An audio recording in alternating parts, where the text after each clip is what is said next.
Yeah, I have lots of statuses and wear lots of hats. Here I'm wearing a hat of the energy expert who's into this topic for the last 15 years at least. And this roundtable discussion has been uh, uh, arranged with the help of the Liberal Modernity Fund, Ms. Marie-Louise Beck, the project director from the Center for Liberal Modernity, will make the introductory speech. This roundtable will last for about an hour and a half. This is a hybrid format event. We have people that's linked via Zoom and people in the parliamentary committee. Yaroslav Zheleznyuk, the chairperson, thank you for becoming the co-sponsor of this roundtable discussion. And we have lots of MPs from this committee, those who are sitting in the parliament building right now, please make use of the headphones. We have 3 buttons.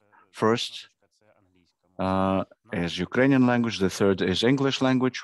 One of the presentations will be in English, and then the Ukrainian speaker, and then the discussion itself. And now I would like to give the floor to Marie-Louise for the introductory word.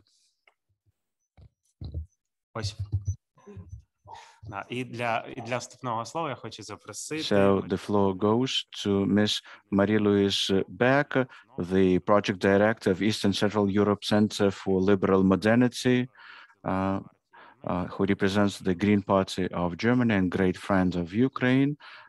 Marie-Louise Beck, the introductory word is yours. Good morning, everybody. Welcome. I can't tell you how glad I am to finally be back physically, because it's been such a long time that we have been separated, not due to war or other obstacles, but due to something which probably we never would have expected could happen in our life, which was Corona.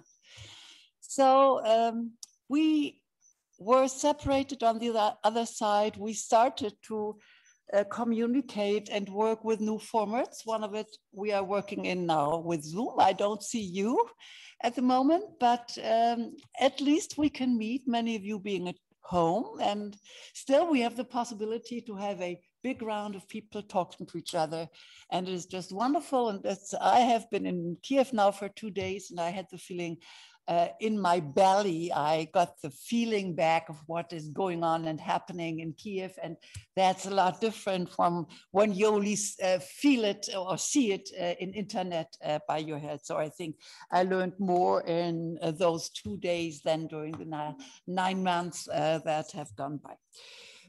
I think we can't, yes, that's much better. Now I can even see you a little bit. The Center for Liberal Modernity, we have a lot of Ukrainian team members, I think almost 10 by now. So you see it's a little hotspot, Ukrainian hotspot in Berlin. And my husband and I, we both are on one side working on ideas that liberal democracies are in a competition with authoritarian states. You know about it. I don't have to tell you about it. You are living close to Russia and you are living with the Russian aggression. This is number one. And thus also, and Alexei has already told so, I've been Green parliamentarian from the start. I was Member of Parliament for 34 years, went through many Green, funny and not very clever stuff, but we learned a lot. And I hope that after the next elections in September, we will be part of the government. So we are working on the idea not only to support Ukraine politically, but also to support an ecological modernization of the country. And this is the topic for today. I think, give me 1 or 2 minutes to comment on what we are experiencing today. When we started there, I saw a picture of rising ocean levels. And this is, everybody understands, we are talking about climate changing rapidly, and that it is we are running out of time to meet that challenge. And we just experienced that in Germany, an experience which, again, like Corona, we never thought could happen to us, maybe in Bangladesh, maybe in India or China, but in the midst of Germany, houses and whole villages just being gone from 1 second to the other. And I talked to the director of our railway company yesterday. He said, you wouldn't believe it. You just can't believe it. All that is left, a big, huge black hole. It will cost billions.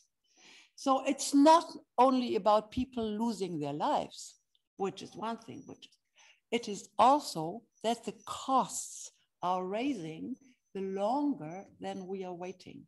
So if we think, okay, we want to keep our SUV, we want to keep this and that, and we do not want to invest now because it's too costly for our economy, we must be aware that the next generation will have to pay. And those villages, you know, the money that has to be spent now to repair, lives can't be repaired, to repair what has been broken will lack for the next generation in schooling and social security and pensions, so on. Climate will not discuss with that. The consequences are going to be there. This is number one. Number two, of course, is Nord Stream 2. We are debating very almost a little desperate, looking at Germany, and I'm ashamed of my country, together with Washington, putting so much pressure on you because our interest to make Nord Stream 2 running is so high. And I am disappointed, to be honest, that Germany and America seem to deal over Kiev's head, which historically, with our history in this country, we should never do, period. Maybe the outcome is so that you can live with it, but it definitely leaves us to the topic we are talking about, modernizing the energy system. And in the package, which we don't really know yet how it will be, there will be this new idea of reforming and using Ukraine as a supplier for modern sustainable energy to Western Europe, and thus link it to Western Europe. So maybe this is the good part of it, if it turns out to be really possible in practice. Now, the nowadays topic is about COW, carbon border adjustment. I had to learn that English word myself. I'm not a specialist in ecology other than Alexei, but I understand that carbon is destroying our climate, COW, and that we have to do everything to reduce it. So how do you do it? You can make a lot of laws, nobody will obey them. What we experienced and learned by now, the most effective way is controlling over prices and let the market decide how things then develop.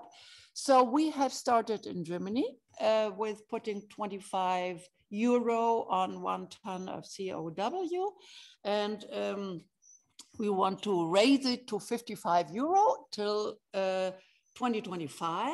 Now, this brings about a problem.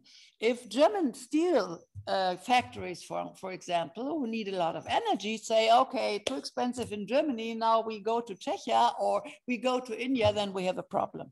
And it's difficult to discuss that, and you will have the same debate over here. So we must find possibilities, not have national solutions, but have solutions which transfer and overcome the borders. And this is what we are talking about, carbon border adjustment. This is the title. And Ukraine, to a certain extent, will be confronted with a management coming from the EU, which has to go along with WHO regulations. We cannot exclude other countries from the market, but there will be negotiations on making a flexible international management system, and Ukraine will not be able to stay away from it. If you want to stay part of the international global market and get closer to the EU market. So this is what we are talking about today. Again, I welcome you all. I'm very happy. I thank all the team members and the staffers who made this meeting possible. And I hope that it will not be the last one on this topic, because Julia, who is running the programs on our German side, she is going to go on step by step, working on this Green Deal, which has been decided as a program for the upcoming years for EU and Ukraine, hopefully being one someday EU member, which we really want politically. Now I hand back over to you. Thank you, Marie-Louise. Дякуємо Марії-Луїзі за таку надихаючу промову. Thank you, dear Marie-Louise, for your inspiring speech, which is actually very relevant for Ukraine, Nord Stream 2, European Green Deal, carbon emissions, and other issues which you have mentioned. I would like to give a floor to other members of the team and of organizers of this event, Victor Lach, who is participating online. We appreciate your efforts and your contribution to promote reforms in Ukraine. Victor, why is this problem important for East Europe Foundation? Thank you very much, Alexei, for introducing me, and very good to see you, Miss Marie-Louise Beck. The pandemic has separated us from each other, but nevertheless, it did not deprive us of possibility of discussing very important issues. Once again, I would like to thank you, the Federal Ministry of Foreign Affairs of Germany. This project and the event we are currently holding is implemented due to support of Center for Liberal Modernity. East Europe Foundation has been long working on the green policy issues. I would like to highlight the future projects, future actions to undertake within this project. We want to enhance interparliamentary dialogue, of course, in the view of the Russian aggression and the strengthening reform course in Ukraine. The second component within the project, Ukraine in Europe, will be related to enhancing ecology reforms in line with the European Green Deal. And our event today is devoted to this topic. Over the last 10 years, the issues of ecology, of the environmental protection are issues so important to each of us. It is not only the issue of national security.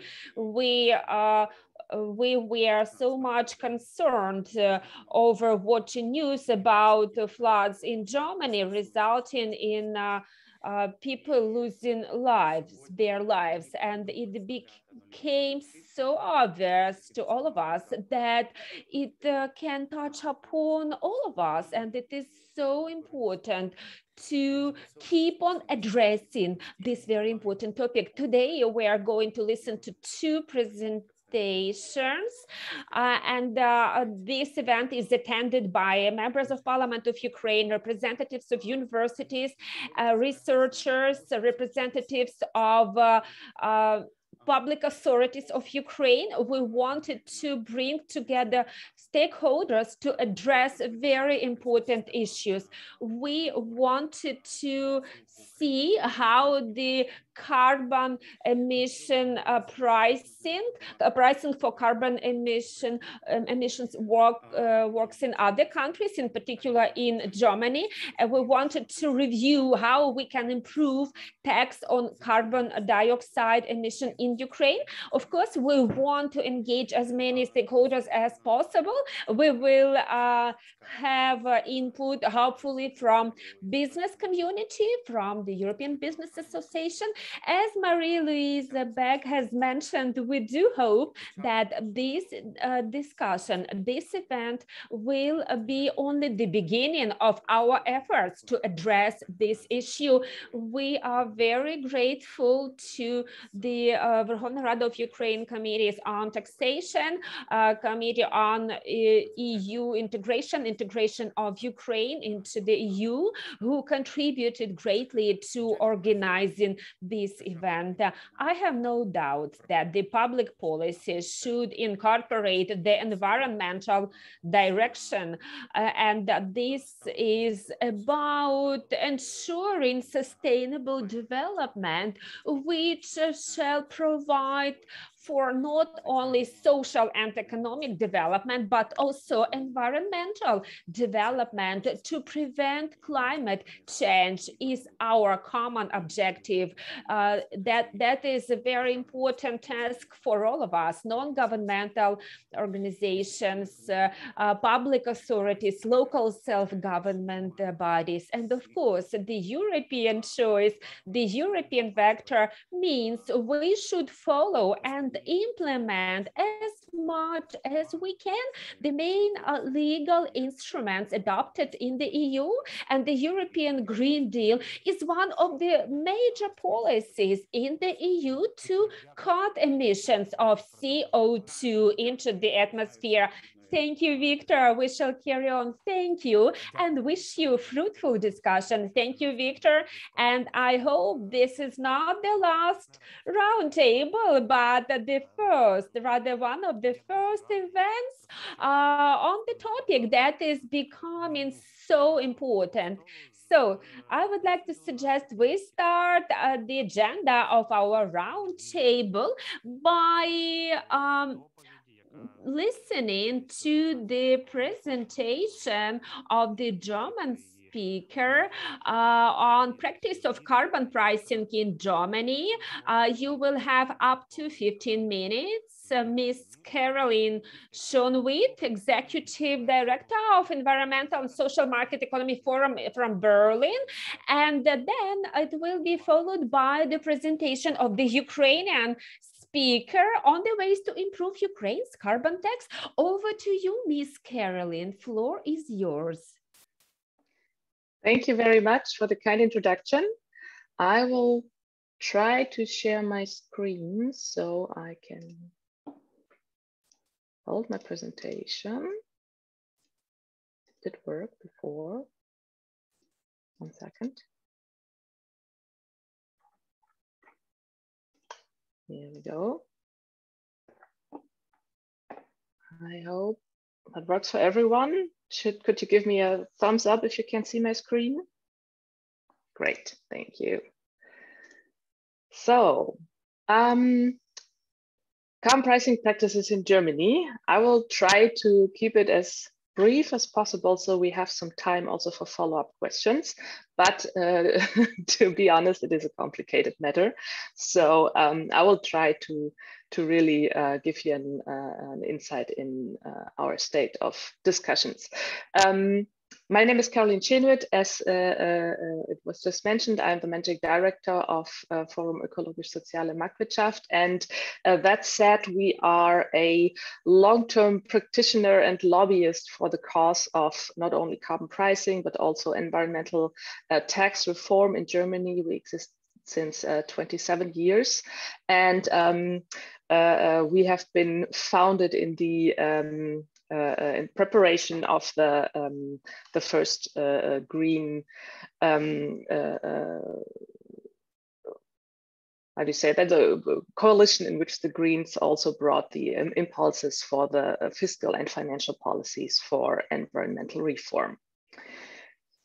When we look at the German climate targets, I think that is where we have to start, because there has been quite some dynamics in the past month. It's actually very current slide that I am able to show you here today.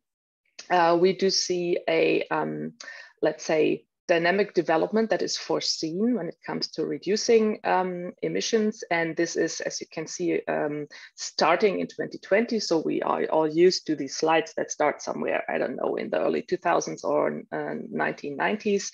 No, this is the path forward, in fact, towards 2030.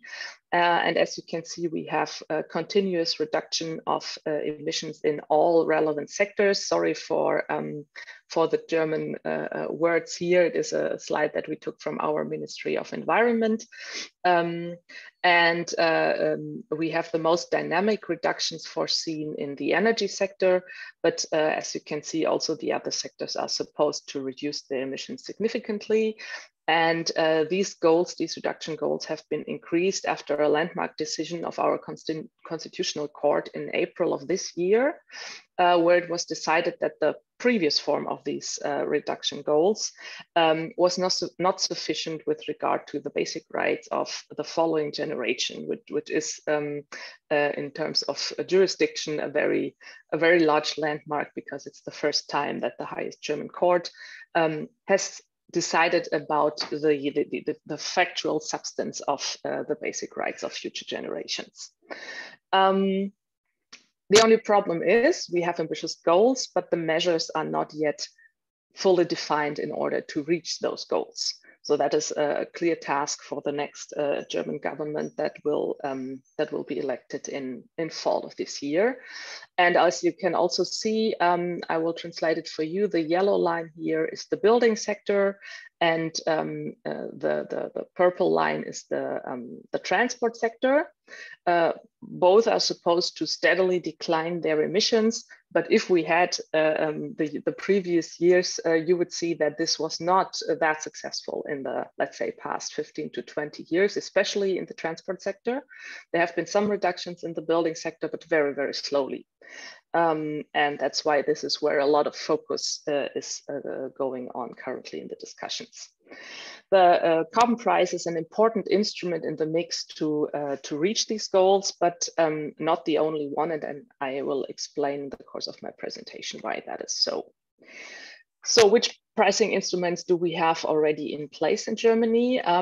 We have the European emission trading system, the EU ETS, which covers particularly industry emissions and energy generation emissions.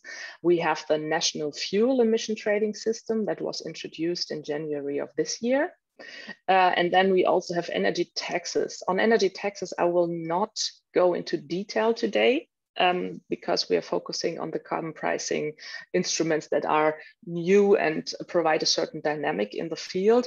But obviously, we also have a taxation level that provides an indirect price on carbon emissions as well. So that, let's say that's in the background, it's not discussed very intensively, but it will be, I do expect, in the course of the discussions regarding the European Green Deal, because an update of the energy taxation directive is foreseen there and part of the Fit for 55 package. So we look at the two trading systems, the European one and the national one.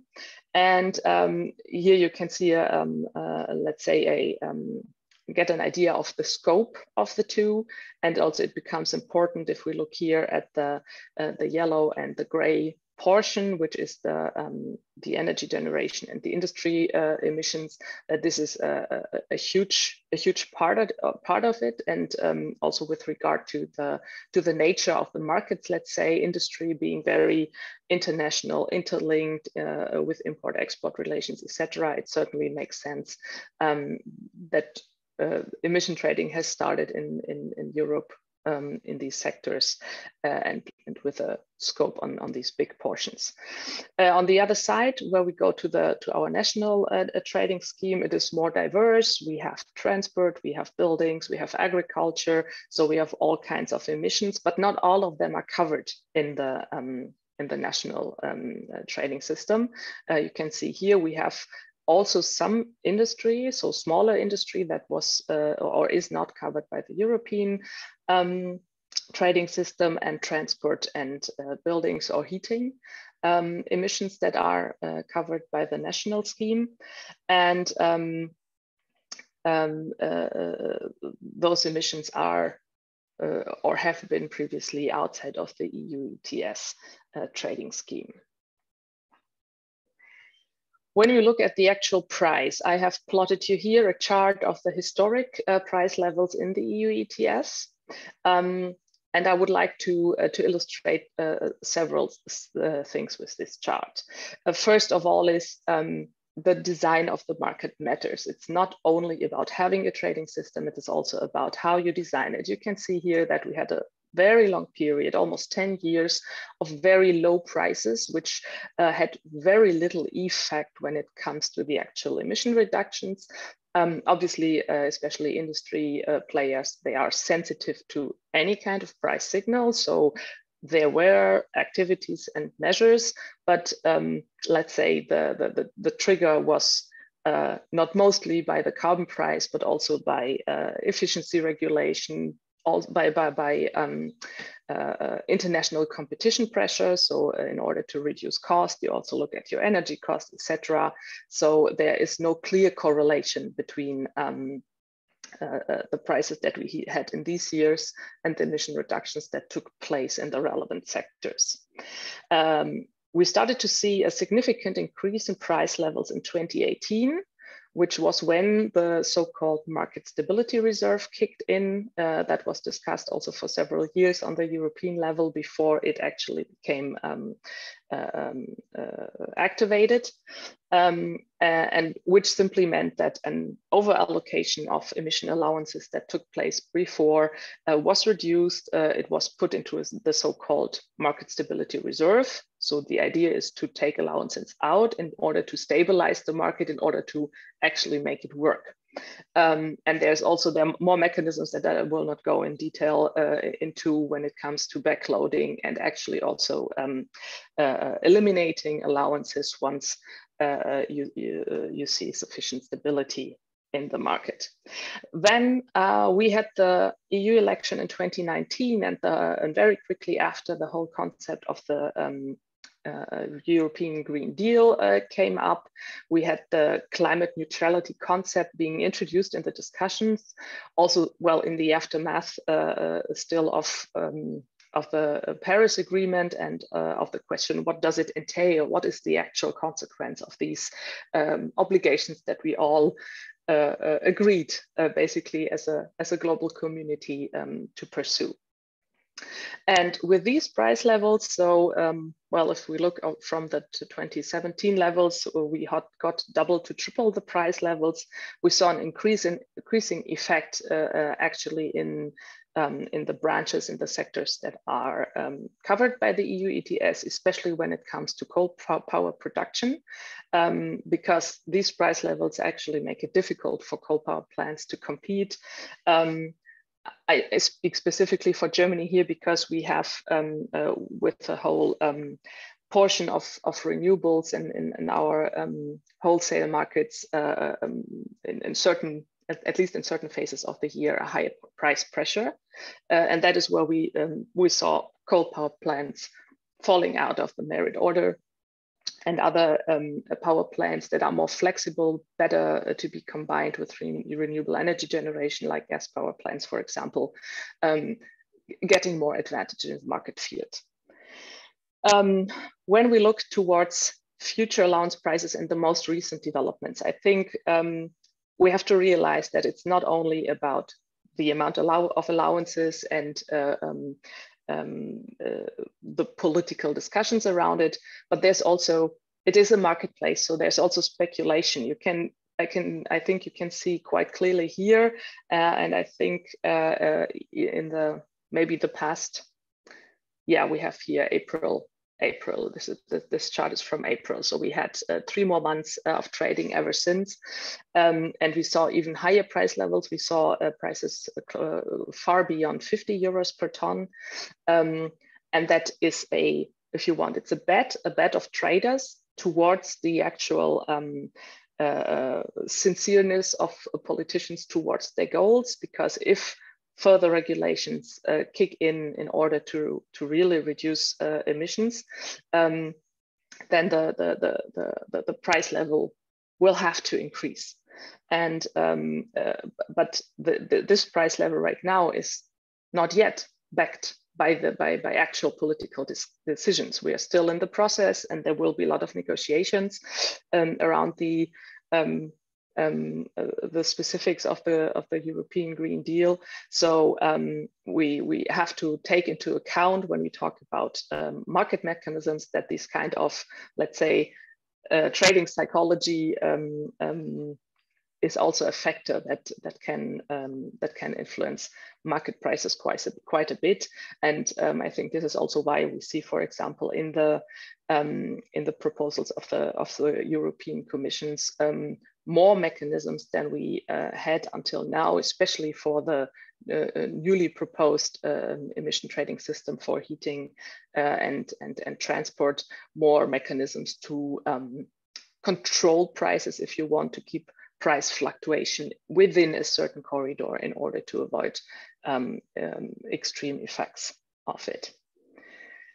If we now look at the national trading system in Germany, the fuel emission trading system, we already are, or let's say we start in a more defined context. We have a defined price path that Marie-Louise has mentioned in her introductory speech. The whole scheme was decided in 2019, and as I said in the beginning, was initiated beginning of this year. And we have right now is the decision base is a price path from 25, starting from 25 euros, going towards 55 euros per ton CO2 in 2025. And then it is supposed, or it's the concept of the German government, that the market will be opened and that it will operate with the so-called price corridor. This right now ends in 2026 because the idea was, however, we will see how the years play out, that there will be a coupling with a European scheme until then. So it was already foreseen that we start on a national level, but we want to make it work within the whole of Europe, and that's why we expect a different development afterwards. Dear Carly, your Yes. time is running now. Oh, thank you. Okay, I will speed up. I will talk about revenues. I think that's relevant. Revenues will be used for lowering electricity prices for everyone, and also for compensation to commuters and for increasing housing allowances. A short word on this chart, because we had a lot of discussions about how much price increase the whole trading scheme will bring to the citizens.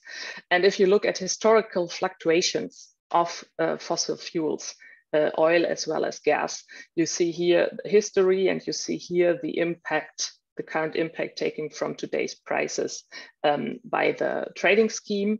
And it becomes clear that the moderate increase that we will see is actually not higher than normal market fluctuations that we have seen in the past. But it also shows that carbon pricing is not a silver bullet. So it's not the one factor that will actually engineer prices in a clear way in the future. Regarding the revenues, I think I will skip this one. This is more simply to illustrate that we're talking about significant volumes of money that will be income for the central government from the pricing or from the trading scheme. And when we go to the use of revenues, I think this slide is important because it shows that it will be a mix. So the revenues, there's a very differentiated scheme for the revenue use that will work for households, especially when we look at the housing allowances. Those are really well, poor, low-income households. Commuter allowances, not quite as much, because the allowance is a part of your taxation scheme. So it depends also on your income, how much you profit from this allowance. And there will also be a subsidy of public transport tickets foreseen.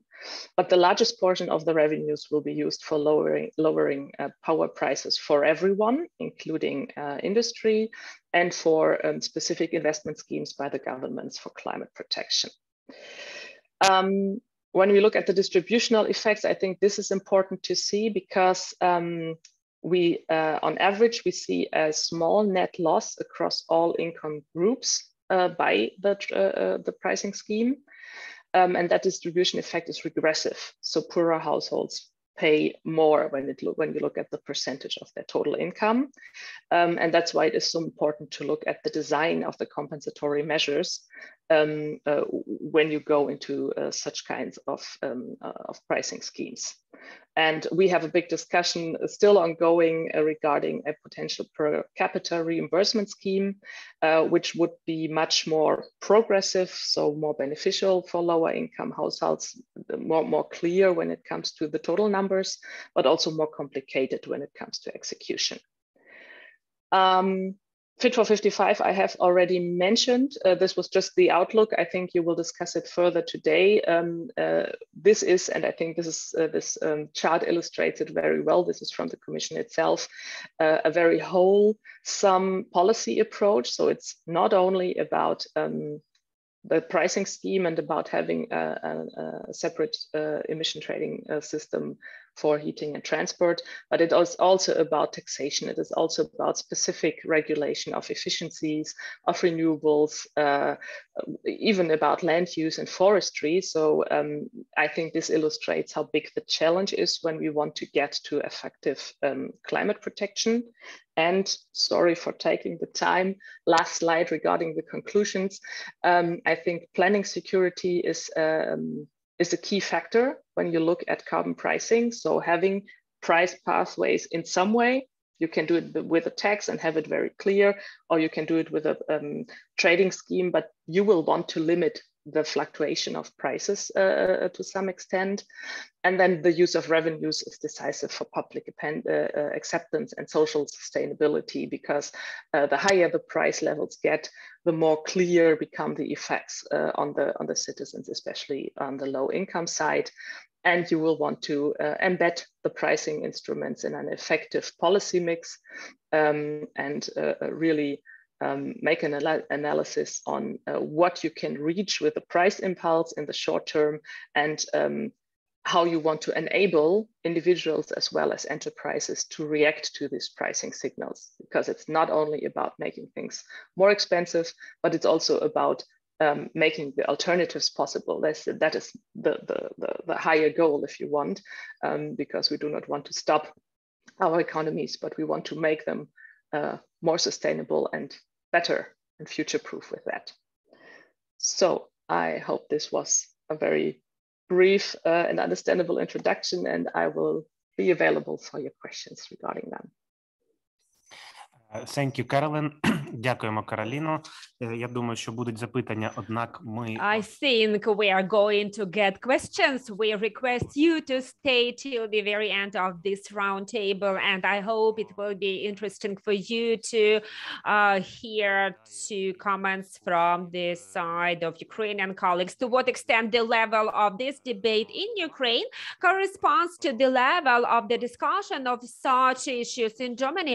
What I like very much in your approach is integrated approach. You do not only talk about carbon pricing, but also its consequences, its outcome, to what extent it is going to reduce the CO2 emissions versus consequences for various groups of the population, especially those who are vulnerable groups of population. Integrated approach is very important. In Ukraine, we call it climate governance. We want to build it. We have some individual components of it as of today, but we want to improve them. And that will be the topic of the next report by Nadezhda Novitskaya, PhD in economics, head of the Excise Tax Research Department with the Institute of Research in the field of fiscal policy of the University of the State Fiscal Service in Ukraine.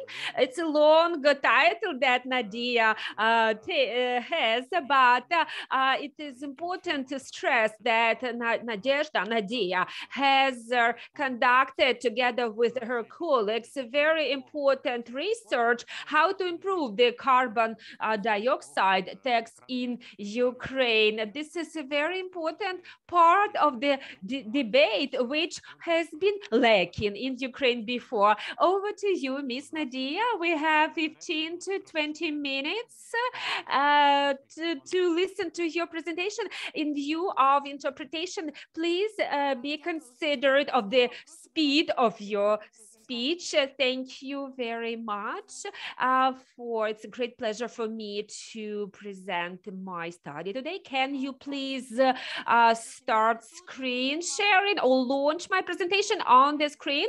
A few words about our Institute of Research in the field of fiscal policy. We work within the framework of University of the State Fiscal Service. Currently, we are working to support Ministry of Finance and the governmental ministries and agencies in developing policies. My presentation today will be dedicated to ways to improve the Ukraine's carbon tax. This tax requires to be improved in the view of ensuring its fiscal efficiency. According to the tax code of Ukraine, the tax calculation shall be based on actual indicators of CO2 emissions by stationary sources, but taking into account that the tax base calculation is very complex, and sometimes tax authorities require to involve representatives of environmental authorities to verify the correctness of calculation of the tax base.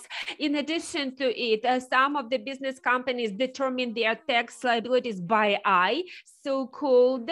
As a result, it leads to insufficient tax administration. And the main recommendation is to take as a base, well, some of the companies take their permit for exhaust as a base for calculation of their tax liabilities. In addition to it, the base of taxation of the tax is the volume of CO2 emissions into the atmosphere from stationary sources, reduced by 500 tons, according to the result of the tax year. And emission in the transport sector, emissions in the transport sector remain not taxed, whereas their volume constitutes from 15 to 19%. The main idea of our research was to change the calculation of environmental tax on carbon dioxide emission. And one scenario to solve this issue is to replace the estimated carbon dioxide emission tax by energy tax, and second scenario to introduce structural component of CO2 in the rate of fuel excise taxes used by transport sector and other industries. The main idea of the research to solve the task which we posed before our research, we wanted to review the experience of European countries. The tax at the level of European countries has not been established at the universal rate. Different countries applied individual approach to establishing the tax rate. There are two types of taxes on carbon emissions in EU countries: fuel-based carbon tax and emission-based carbon tax. The first type of tax, fuel-based carbon tax. 14 countries out of 19 analyzed countries have this type of tax. On this slide, we present a list of countries which introduced this tax. Minority of the countries which we analyzed introduced emission-based carbon tax. How can we illustrate how this issue is solved in Ireland? We can see that it's a dual taxation of the same object, actually. The same object of taxation is taxed twice. It violates the principle of optimality of taxation and avoidance of dual taxation. Basically, it is both finished products and the production factors are taxed. However, with the goal to achieve climate goals, having the goals to combat climate change, we can justify this dual taxation. I would like to note that based on theory, tax that we have in Ukraine is expected to be extremely efficient, but the practical implementation and administration of this tax has been showing it has not been efficient. Due to that, we have studied how the European countries transform the tax and we've into the indirect form, and we established that in the European countries, they use coefficients, various coefficients such as oxidation coefficient and carbon dioxide tax rate based on estimated emissions. Such coefficients are developed by institutions that take inventories of emissions. Each of the countries has got their own specificity of the fuel, and each relevant institution in each relevant country develops inventory of emissions and establishes such coefficients. We have taken such coefficients that serve the basis to comply the national inventory of emissions of greenhouse gases. And what coefficients are taken into account? Current carbon dioxide emission tax rate. Using this approach, it shall be transformed into the price for CO2 emissions, and then the units will be transformed into the units of volume. For natural gas, it will be necessary to apply such approach. Also, the rate of the molecular weight of CO2 to C as a coefficient has been used. Using these coefficients, we applied them to all types of fuels used in the national economy. We have approximately 30 types of fuel. If we apply this transformation of the tax, it will increase number of pages of the tax code, but it will significantly simplify the procedure to calculate the taxation base. Now, the rates are presented on this slide. For coal, with the price of CO2 emissions of 10 hryvnias per ton, the tax rate shall be 20, and with the price of CO2 emission of 30 hryvnias per ton, it shall be 60. And for the transport sector, if we want to have an impact of this transformation, we calculated how the proposed initiatives will influence the transport sector, impact of the CO2 tax on the price of fuel for the transport sector. It will constitute 2 to 3 kopecs, the price increase, and in percent it will be 0.09%. Respectively, if the price of emission of CO2 will constitute 30 hryvnias per ton, the change in price will be 7 to 8 kopecs, or 0.28%.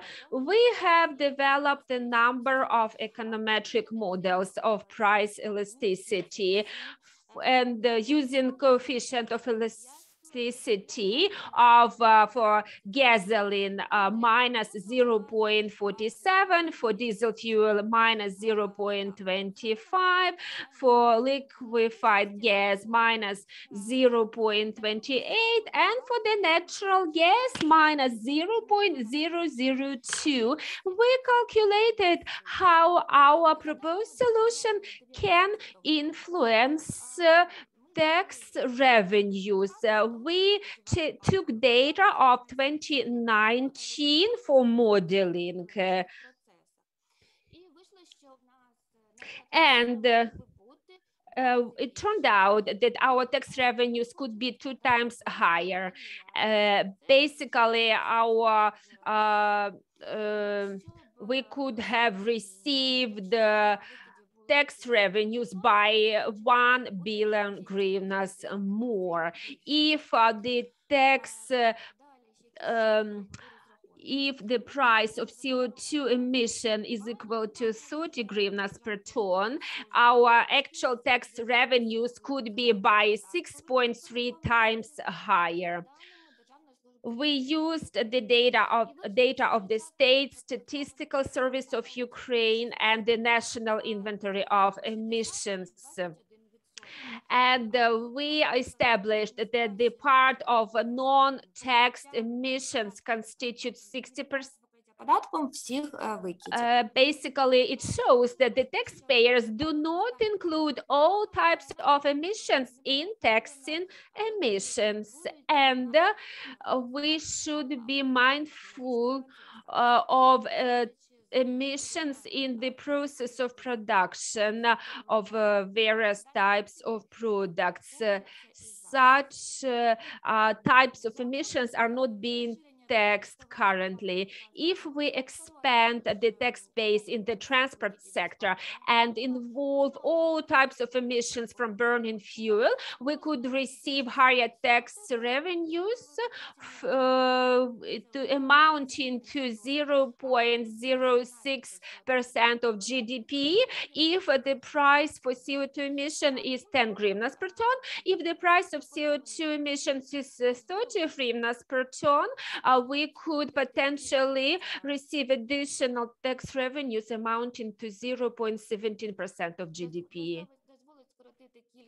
It shall allow reducing the number of taxpayers from 20,000 taxpayers to 1,000 taxpayers. However, at the same time, we expect to increase the amount of taxes payable by one taxpayer significantly. Now we have to summarize all advantages of the proposed tax. First of all is a simplification. Simplification of the process of calculation of tax liability and tax audits. Second is adherence, compliance with the principles of tax legislation and the principle of inevitable punishment in case of violation of tax legislation. It will increase the fiscal efficiency of the tax on carbon dioxide emissions from stationary sources by at least 70%.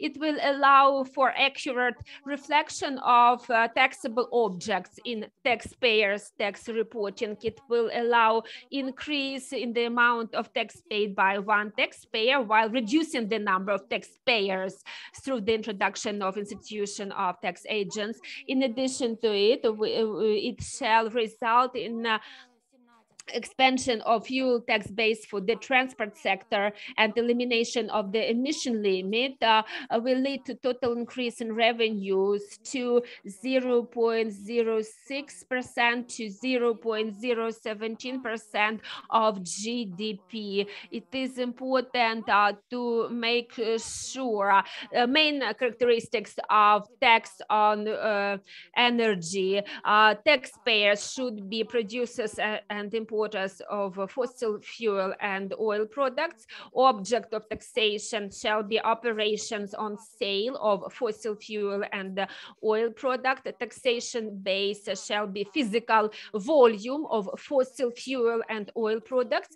Criteria to differentiate rates shall depend on the type and source of origin of fuel and carbon content, and benefits applied shall be zero tax rate on fuel, which is used as raw materials in the production technological processes, and it shall be exemption on taxation shall be applied to fuel produced from biomasses.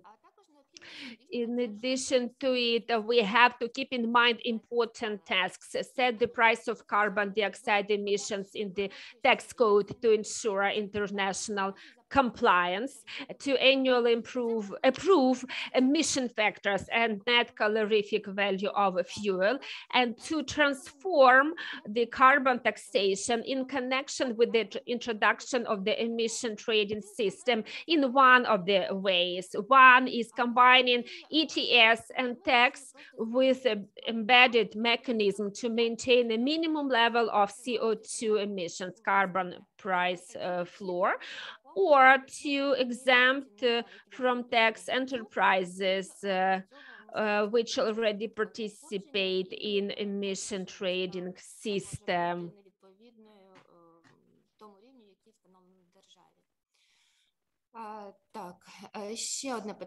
Another point, even though we shall increase the tax rate to 30 hryvnias per ton as price for CO2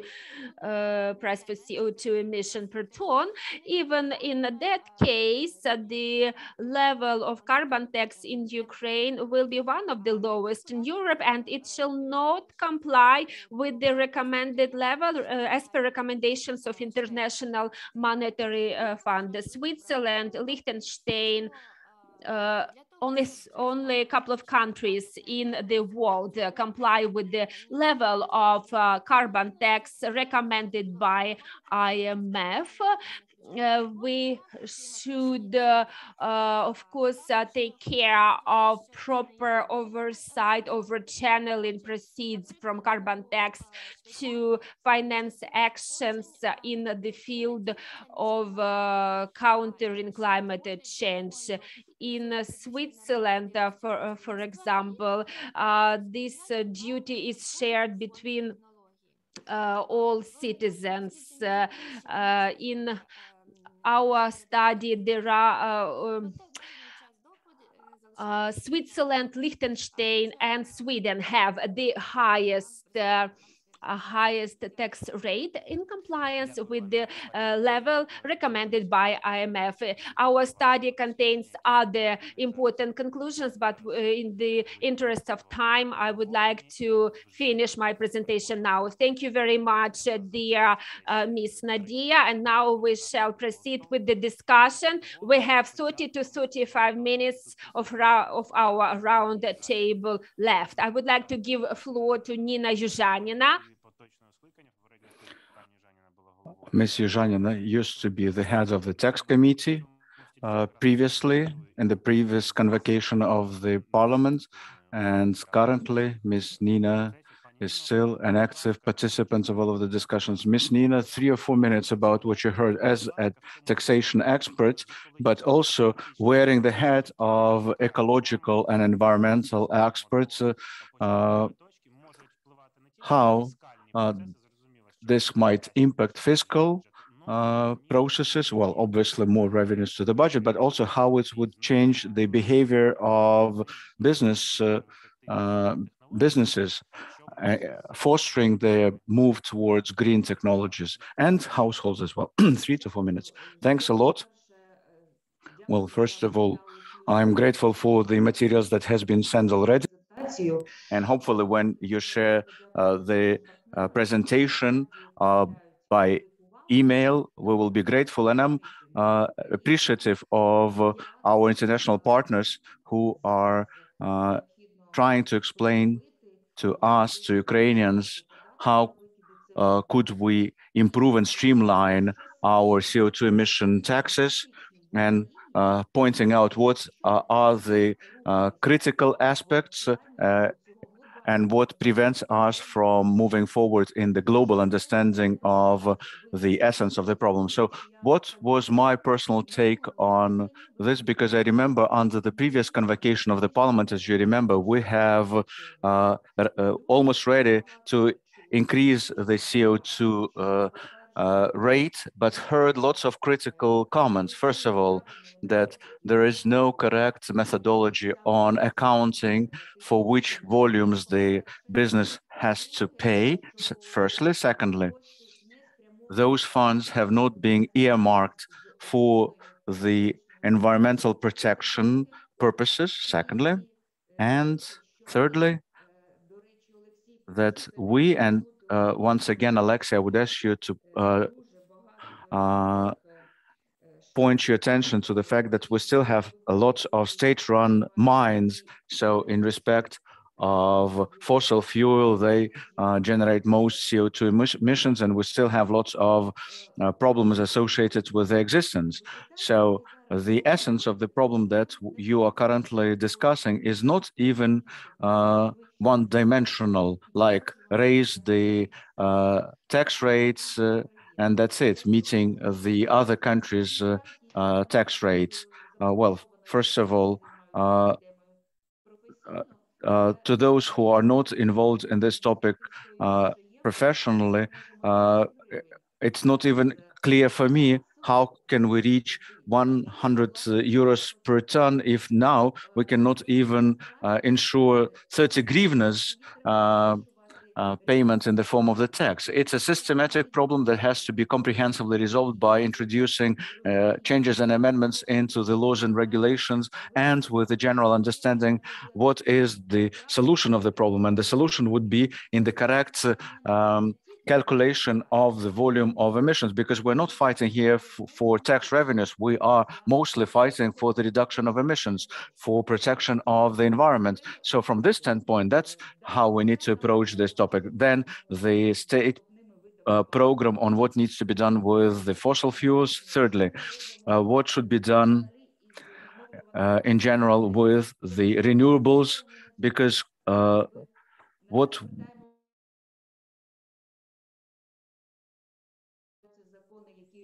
we are discussing right now are how to implement the laws that are standalone laws. And then as to the methodology that Ms. Nadia Novitska just presented to us, I would love to study it more, because then we need to understand whether we correctly formed the emissions cadastre, why 60% of emissions have not been taxed, why such big discrepancy, whether it's the correct approach that you suggested, namely the scenario of focusing on the fuel-based carbon tax. The consumption of energy resources in this country lacks transparency. It's not being properly monitored, and I can mention numerous instances where we have no accurate, transparent records and accounts. The suppliers of energy resources are often enough monopolists who are abusing their monopoly rights, and the consumer is always conned and duped by them. So thank you for this discussion, and hopefully when we discuss draft law 5600, the government at least will be able to add some justification in order to be able to convince us that we need to start now moving to increasing the rate from 10 hryvnias to 30 hryvnias. If there are no new justifications, then we just need to be actively prepared for those changes. But just adding revenues to the budget and increasing those revenues without then directing those excess revenues earmarked to protecting environment, well, then we don't have the full circus. You undermine the confidence that the taxes will be used for clear purposes of improving the environmental situation. So that's why I want us during this discussion to not launch into overly politicized deliberations, especially with the lobbying of those businesses that contribute to most of the emissions. Thank you for ability to participate here. Thank you, Ms. Nina, for sharing the position of the MPs. It's true that using your line committee, we need to continue the discussion, because otherwise any reform one way or another will have to be voted by the parliament, regardless of whether it has been presented by the government or not. But the discussion of the government's proposal that should be interdisciplinary, comprehensive budget, revenues, taxes, and environmental protection, first and foremost. But here, the biggest taxpayers are not the mines, but the steel companies and thermal power plants that are burning coal. Why we're not taxing all of the emissions? Because we are only taxing those who are emitting more than 500 tons of CO2. Others are considered qualified as small. And the reform is to look at those 4,000 businesses that are involved in CO2 emissions, and that's why the colleagues present the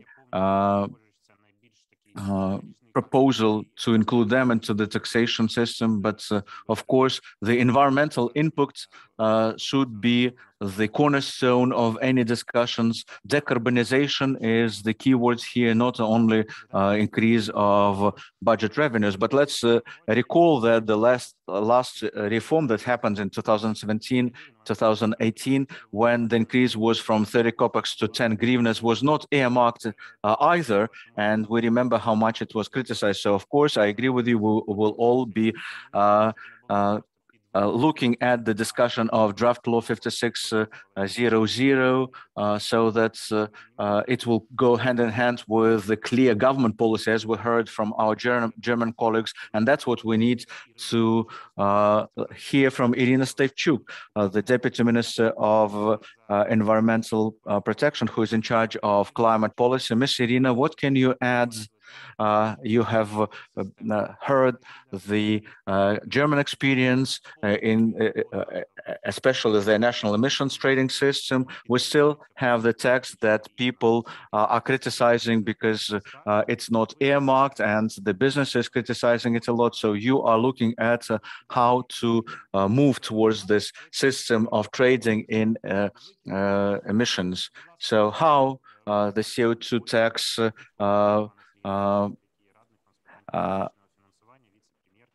and then we will hear the Vice Prime Minister. Thank you, Alexei, and thank you, colleagues. First of all, thank you for organizing this event. Thank you for being exposed to this research, to those in-depth discussions, because it will improve the government policy for sure. The Ministry of Environment for the last 2 years is identifying the new environmental goals of Ukraine under the Paris Agreement with taking into consideration ambitious plans of the EU, of the US. So our ministry early April introduced the proposed new national program, taking into consideration the actual figures of 2019. So what I'm talking here about, we are reducing by 2.5 percentile percentages of emissions compared to 1990. And in identifying those goals, we have been working closely with all of the ministries, business associations, companies, in order to take the modeled calculations of industry experts, which will be most beneficial and streamlined, how much it would cost in order to arrive at well-balanced national goals. And as part of that work, we have conducted lots of discussions. The general investments until 2030 will be 2 billion euros for decarbonization, but they include not only the climate protection measures, but any modernization in the industry, of energy sector, of construction, energy efficiency. All those measures would, on the one hand, contribute to the reduction of greenhouse gas emissions, but also part of the government strategy because they contribute to the economy growth. If we talk in greater detail and comment the proposal of stated in this research, let me focus on the following. We, as the ministry, are not supporting at this stage the transition from the taxation of the emissions of greenhouse gases to well, why? We have signed the European Association Agreement, which has the commitment that Ukraine undertook to introduce the proper monitoring of reporting and verification system at the level of the company's emissions out of the pipe, so to speak. And when this law was introduced, the companies were not using the unified methodologies of emission calculation. And at that time, there were suspicions that the budget was not receiving enough revenues from those payments. But as of this year, the companies started registering themselves. And as of this year, they are accounting for their emissions in compliance with the European methodologies. And we expect that the budget revenues would also, as a result, be increased. Also, the system of the monitoring and verification system is important for the carbon regulation, in particular for the carbon border adjustment mechanism, because if it's done based on the actual emissions when producing and generating the process during the production process, then our businesses will finally report the actual emissions, and thus will be in compliance with the European requirements on monitoring of emissions. On the other hand, we completely agree with the conclusions of this research that currently only some of the industrial companies and businesses pay for fully for emissions, and there are lots of consumers that are exempt from this system because it's been based on the fact that only those who emit more than 500 tons, so transportation industry is out, other consumers are out of the system. And in this context, we support the introduction of the tax on the fuel-based carbon tax, so that those consumers would also be included into that taxation system, both transportation industry and other consumers as well. But based on our previous consultations with international experts in the EU, as a rule, and there was an example from Ireland, but we heard some other experiences, that there is a system of compensations in place. Those companies that pay within the emissions trading system are paid some reimbursements or compensations, which is quite complicated because when we pay the fuel tax at the stage of importation or production, that means that we need to monitor this whole chain door to door, and it has to transparently identify which payments were made. Without this, implementing two parallel systems would be basically double taxation.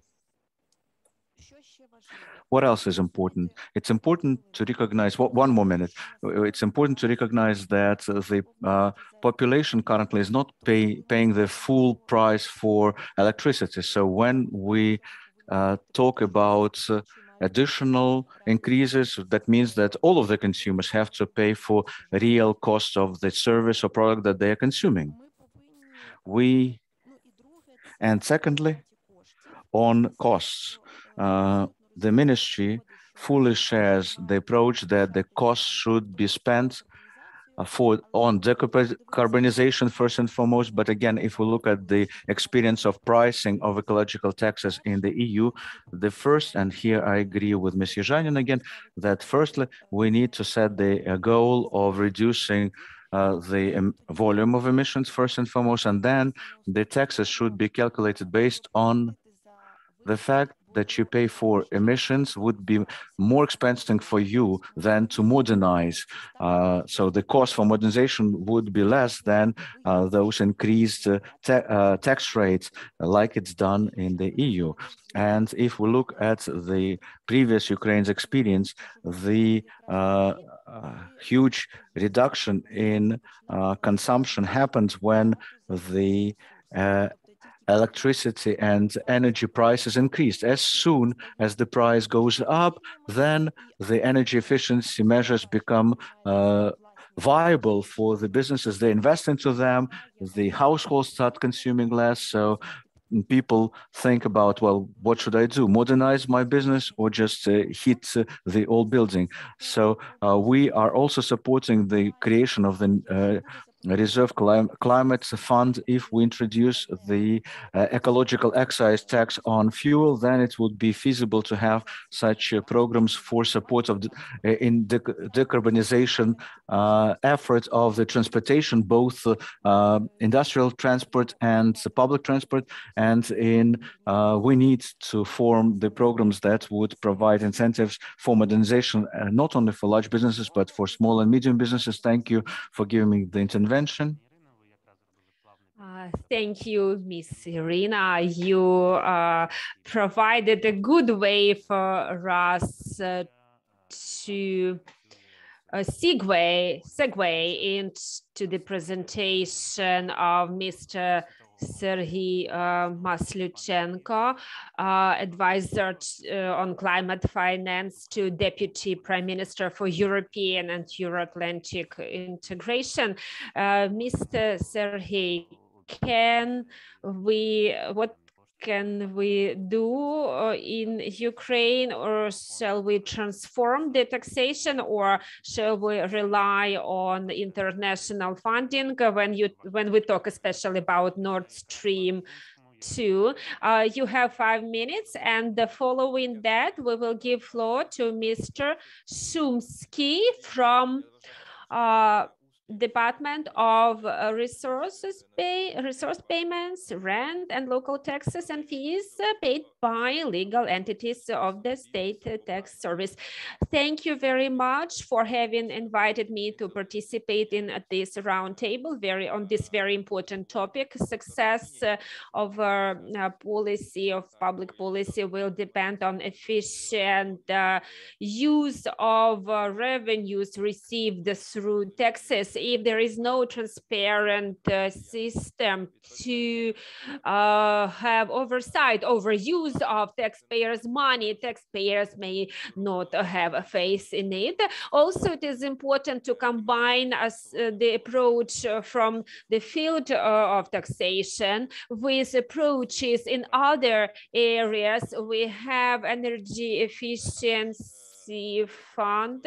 Irina has mentioned we are about to create the climate fund to finance projects related to diminishing environmental impact, harmful impact of economy onto the environment. We also have Eastern Europe Efficiency Partnership Fund using donors funding from 15 countries. Most of them are EU countries. Ukraine are also a recipient of funding from this fund, and this fund finances measures to mitigate negative impact of economy industry over the environment. It is very important to coordinate the activities of all the above funds and understand the role and the responsibility of each of them. Prior to my current post, I worked in the European Bank of Reconstruction and Development, and I have prepared a lot of programs, developed a lot of programs myself. If you do not structure properly the program so that you do not understand how the money is going to be spent, the money collected through the taxation mechanism, it will take a very long time to correct or adjust the program, and many plans and actions will remain just on paper. It will be important to establish criteria for investment made for using funding from such funds. It will be very important for both business community and the general public, as well as for public authorities. My role is to assist in that transformation and to make sure we use such tools which Ukrainian economy and Ukrainian industry needs, especially in view of the processes which have been highlighted earlier today. Thank you very much for your comment, Mr. Serhiy. Good luck and wish you success in your work.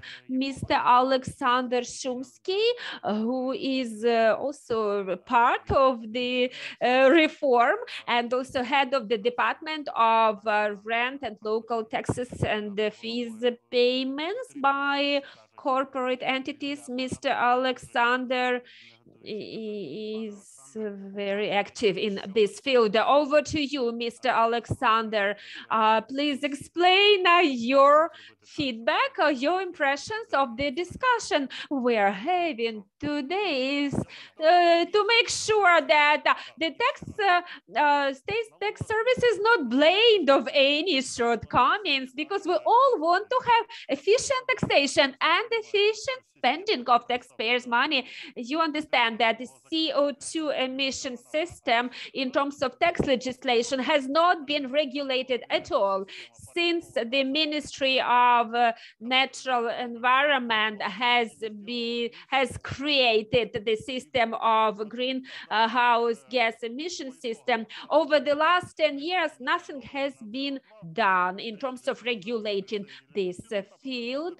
Once the tax on CO2 emissions has been introduced, 1 year later, we met with the representatives of the ministry to discuss that there are a lot of discrepancies in the applied methodology. Carbon and CO2 should be consistent in the balance of substance being the object of taxation. So there were some discrepancies in mere calculations, and that the number of 60% of emissions failing to become subject to taxation that was mentioned by the previous speaker. Why we have that?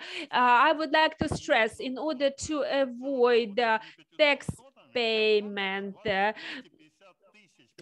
basically this discrepancy may come from the fact that the taxpayers, eligible taxpayers, are those who have more than 500 tons emissions of CO2 into the atmosphere. atmosphere, and those who do not reach that level could be the factor explaining why we have 60% of emissions not taxed. But if you apply math, it would mean that over 220,000 taxpayers should be the number of those entities which explain this difference. Very good to follow the detailed approach, but we follow the approach one rate and one coefficient, flat coefficient for all types of fuel. I welcome idea to have differentiated tax rate depending on the type of fuel as was presented, but it will be too complex. And I suggest we follow the approach one flat rate, one flat coefficient. If we follow the approach proposed by the Institute, if we keep today's rate, pay attention to the fact to today's rate, we could receive by 2.5 higher amount of tax revenues versus what has been collected last year. If we improve approach to tax administration merely, we could receive higher tax revenues, higher by 2.5 times. Last point, targeted spending. That is not the question for state tax service. It's not the job for us to follow the targeted funding. Puerto Rico, a country which is one of the least developed countries, they use the money received from CO2 emission tax to develop biomass fuel production. In Ukraine, we have such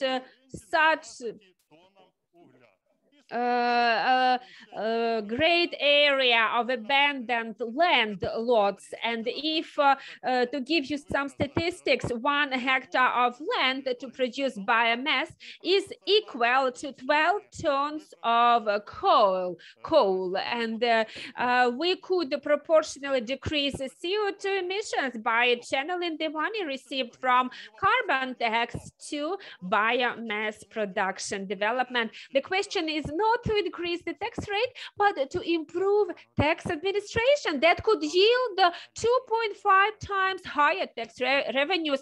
Thank you very much. Dear Alexander, very professional comments. We have 2 more speakers who are due to provide their comments. We would like to invite Ms. Olha Boyko, coordinator of the Committee on Ecology and Sustainable Development from the European Business Association. Now it is your difficult challenge to advocate for position of business companies as they are running into the issue of the necessity to pay higher rates on carbon emissions. Also, they may be faced with carbon border adjustment mechanisms if you want to avoid taxes being paid in Ukraine on carbon emission. Once you export product to EU, you will be faced with the need to pay the tax due to carbon border adjustment mechanisms. Over to you, Ms. Olha. You will have 5 minutes, and the last speaker will be Ms. Tamara. Thank you very much, dear Alexei, dear colleagues who presented their reports in today's roundtable. The devil is in detail, of course. A lot of very interesting approaches and ideas were presented on the application and administering carbon tax. In this study that is presented, it is conveyed in great detail. And in this study, it was the first time ever that the statement was made that the raising rate on CO2 emissions is not the good, necessarily the best solution. It should be coupled with other measures to eco-modernize companies and to undertake other actions. If we talk about targeted use of funds from tax revenue, I would like to say thank you to the Ministry for Environment, which initiated discussion of amendments to draft law 1147, which lists the number of measures on which tax revenues collected from carbon tax payment may be used, including part of expenses on decarbonization and actions to combat climate change. Second point, if we come back to what we have heard today in the presentation, as well as in the study, during the presentation of the study, can fuel taxes or energy taxes coexist or be combined with emissions trading system? Business companies are getting ready for the introduction in Ukraine of the emission trading system. The first step along that goal was the implementation of the monitoring.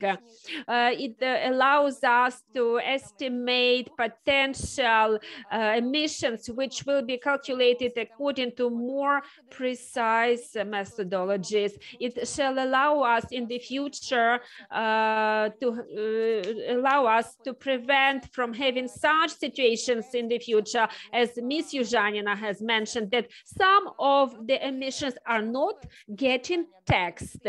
Can we talk about combining two types of approaches? One is carbon emission tax and emission trading system. Yes, if we use different stakeholders playing different roles, industry that will participate in emission trading system on the one hand, and households and the consumers, which will be the payers of energy taxes in the future. According to the data of the taken from the website of the European Union, as of 2018, the main taxpayers of environmental taxes, I do not talk exclusively about CO2 emission payments, but the main payer of environmental tax in 2018 were households. Industry constituted 46% of that payment on. Певну культуру, і колективну відповідальність за зменшення викидів у майбутньому. А також хотілося б зазначити такий коментар про те, що в дослідженні було сказано, що Also, the research stated that, as the researchers believe, the reimbursement of funds to the emittents violates the principle the contaminator pays. But if we just increase tax rates, well, then obviously the businesses will modernize and ultimately the tax payments would be lesser. But the corporations first need to ensure those investments to happen. But as of today, if we just increase the tax rates, but without offering compensation mechanisms to the businesses, there is a vicious circle. For the governments, it would be beneficial so that the businesses will keep more and more. It will just increase the revenues without solving the ultimate problem of environmental protection. Well, I could only believe and hope that I'm mistaken in this, but the time will show. Another comment is this: the tax exemption of the fuel that is being generated from biomass. Currently, we have the government draft law from the Ministry of Energy, if I'm not mistaken, which stipulates to introduce the zero rate of CO2 emission tax for those companies that use biomass. But those businesses that gradually move towards the use of biomass, not all of those businesses are 100% biomass. So those would not be supported for some reason, those businesses in transition, even though the law on the monitoring of reporting and verification of green greenhouse gas emissions. For them, those companies that are under that law, they're covered by that tax exemption system. So what's important for the businesses? If we talk about the increase of the tax rates, it has to be forecasted, gradual, so that the business would have the chance to get prepared. And most importantly, that at the end of this beautiful corridor would know that the funds that are being paid are actually used for the events that are contribute to decarbonization and hope to deal with climate change in this country. Thank you, Ms. Olga. Now that you are the only one representing the huge Ukrainian business, we're not interrupting you because we have been hearing only the voices of the government. Tamara Burenka, from the who has been dealing with the earmarked use of CO2 funds. How could those funds be used for decarbonization to meet this goal?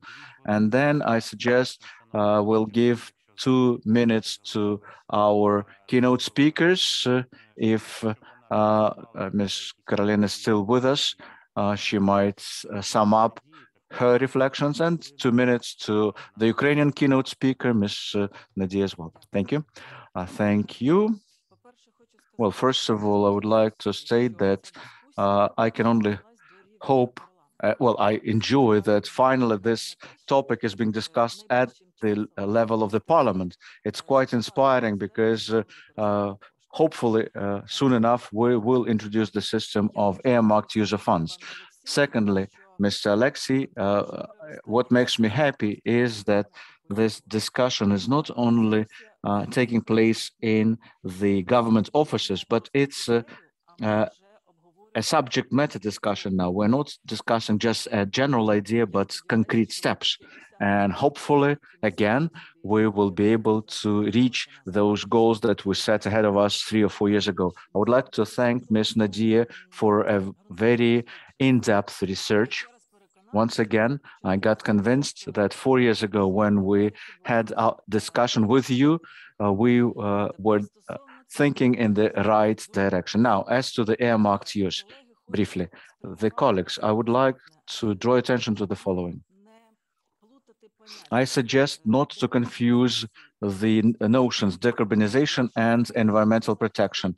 If we speak about the environmental contamination, these are contaminants, but today we talk about the emission of greenhouse gases. In order to reduce those emissions, first of all, we need to pay our attention to the energy efficiency measures, because there's no other way to deal with it otherwise.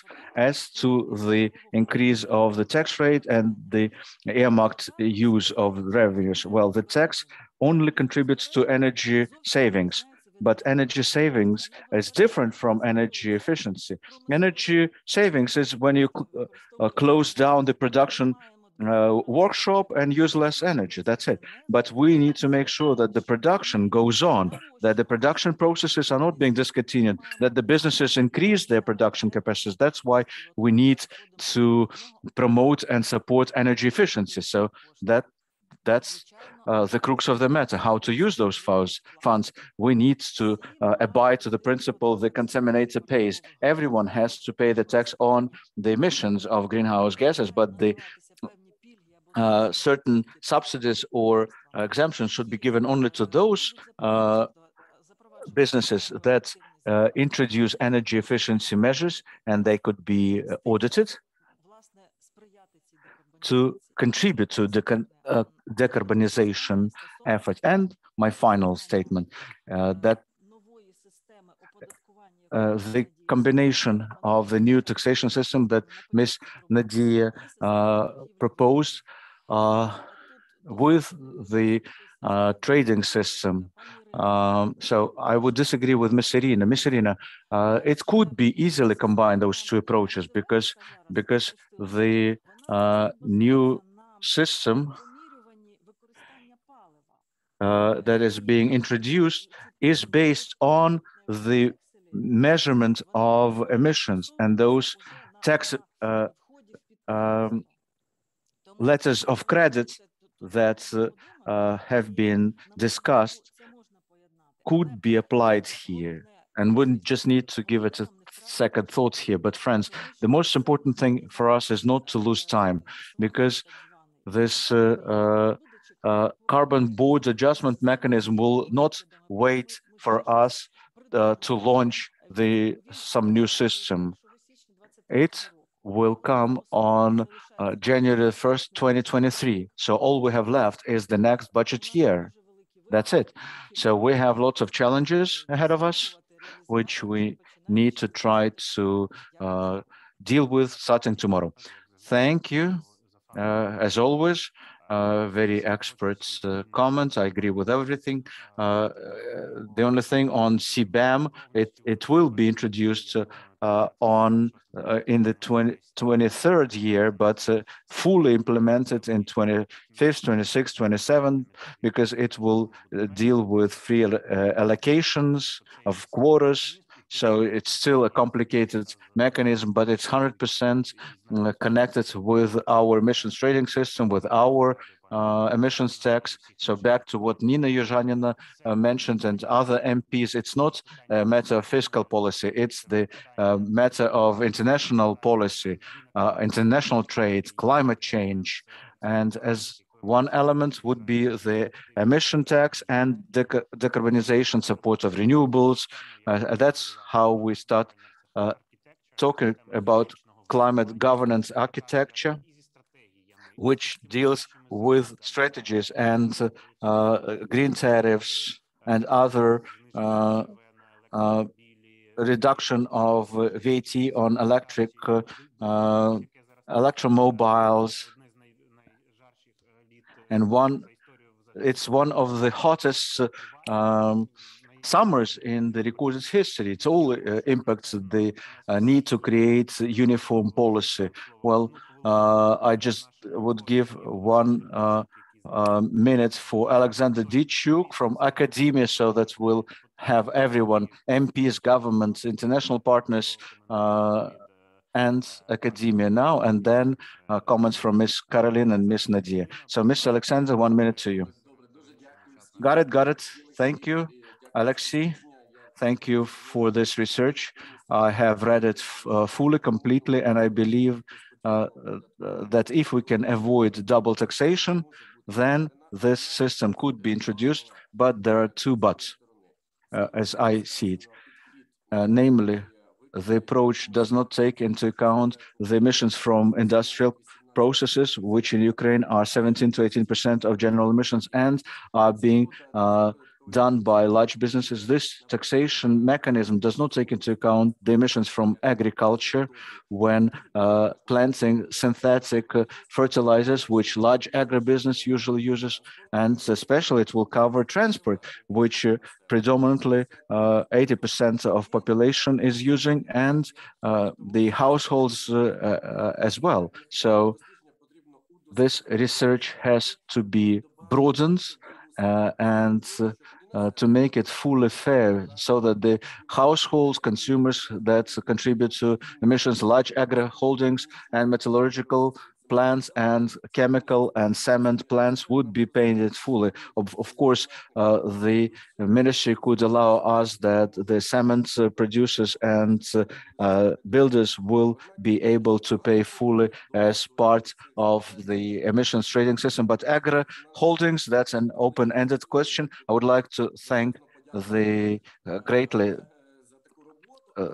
for this research done and for what the government is doing, but I would suggest to broaden this research, to take those nuances into consideration, to have the fair approach at the end. Thank you a lot.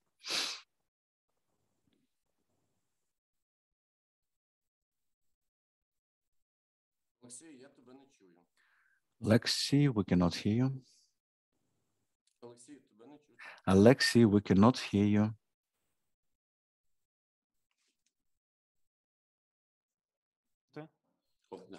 Now we can hear you finally. Thank you. And in conclusion of our roundtable discussion, I believe it would be great if Ms. Caroline could sum up the level of discussion that she observed here in Ukraine compared comparing it to the discussion that is taking place both in Berlin and Brussels. Ms. Caroline, your final remarks, please. Thank you very much, and also thanks a lot to all speakers for their interesting inputs.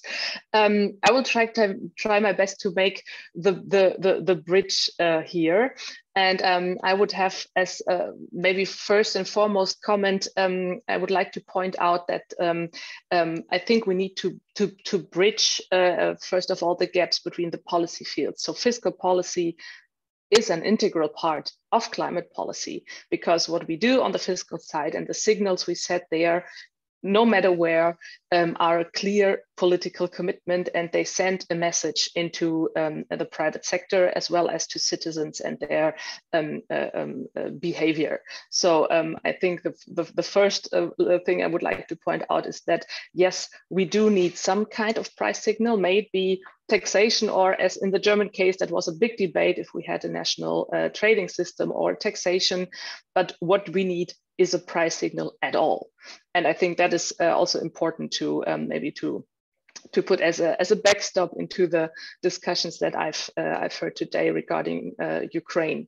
And that will naturally bring with it funds, revenues that are being created by the mechanism, and to use those wisely is also very important, because if you want to get into pricing levels that are actually climate protection relevant, citizens and businesses will feel that level. So it is impossible not to be noted, and that's why you have to have a good concept, and the concept needs to be specific to your national situation with regards to social discrepancies as well as to development needs on the business side. So that is something that I cannot judge from Germany what is priorities, what are the right priorities for Ukraine, but I think those factors really need to be an integral part of the discussion. I would like to support what the previous commentator said regarding policies, for example, for energy efficiency. I've heard very little about renewable energy today, but those are the instruments in the mix that I mentioned in my presentation. So you need several policy levels in order to get on the track, and also it is urgent. No question about that. And maybe one last remark, because I have had a previous career in renewable energies, and I would really like to put a little warning trigger on the biomass discussion. I think with regards to sustainability, biomass is really a critical factor if you really have the, what I understood, the land availabilities for alternative forms of energy productions. I would highly recommend to focus on solar and wind power generation, because that is much more land efficient. It's much more sustainable for soil quality, for basically everything. So if there's a basic decision to be made on the policy side, I would like to point to those forms of renewable energy generation.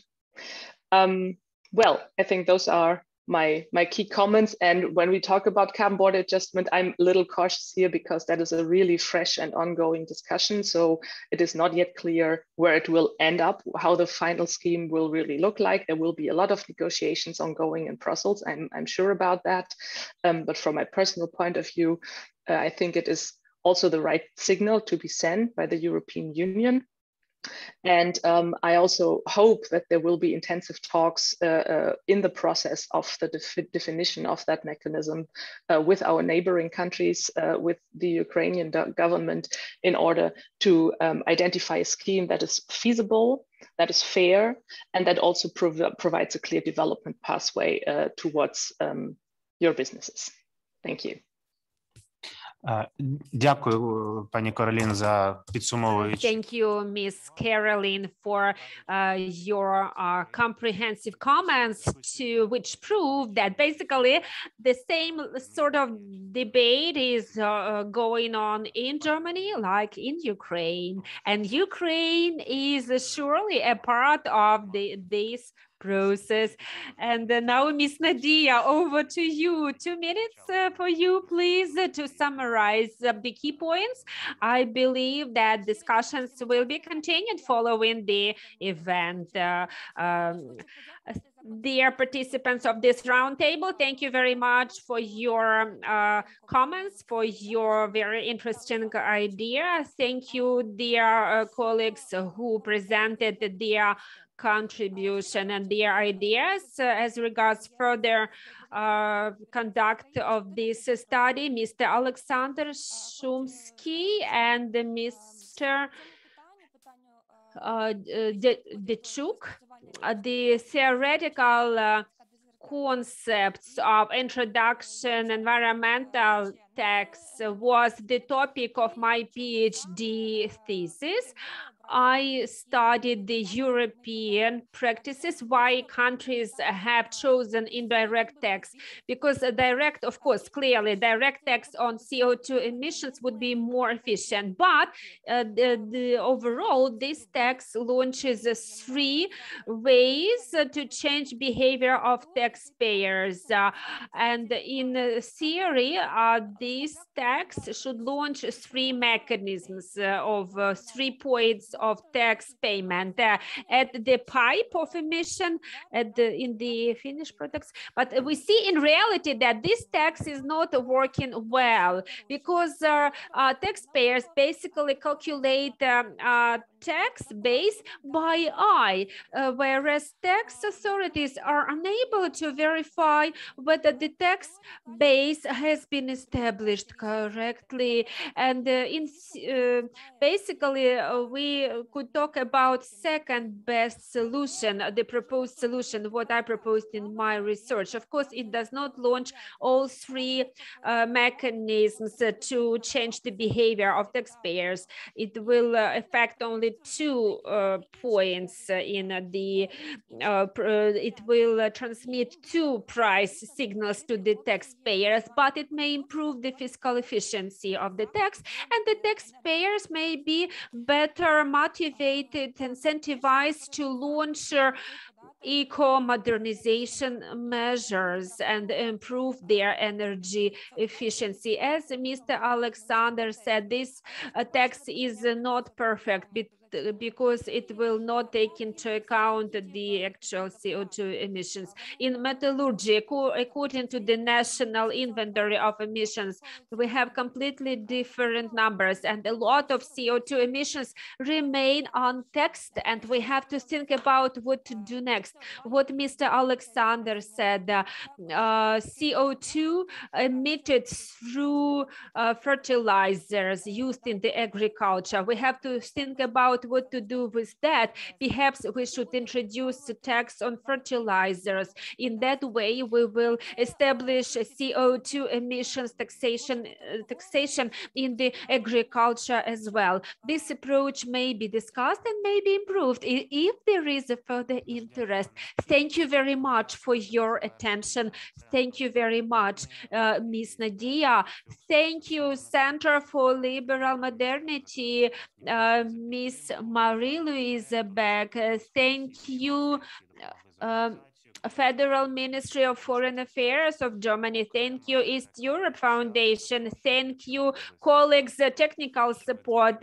Thank you, dear interpreters. Sorry if we have been too fast, speaking too fast, but this is a topic that evokes so much passion about it. This is actually a closed expert round table discussion. I have not mentioned that. The closed nature of our discussion, private nature of our discussion, resulted surely in more sincere exchanges. And it seems to me we have established even closer ties between the experts in this field, professionals working in this sphere. There are 20 to 30 professionals in Ukraine that are so well informed in this topic and so well aware. But every year, a number of professionals is only growing, and I do hope that year by year we're able to develop mechanisms to ensure economy growth and sustainability, reduction of CO2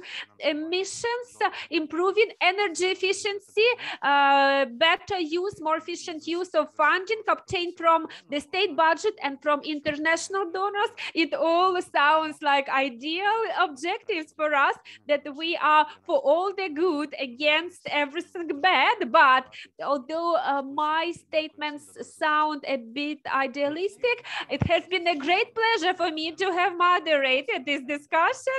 And I want to make a final remark because Alexei, sitting beside me, I want to tell the little story when we met. It was along with my dad, 2014, and my husband and I were here very often.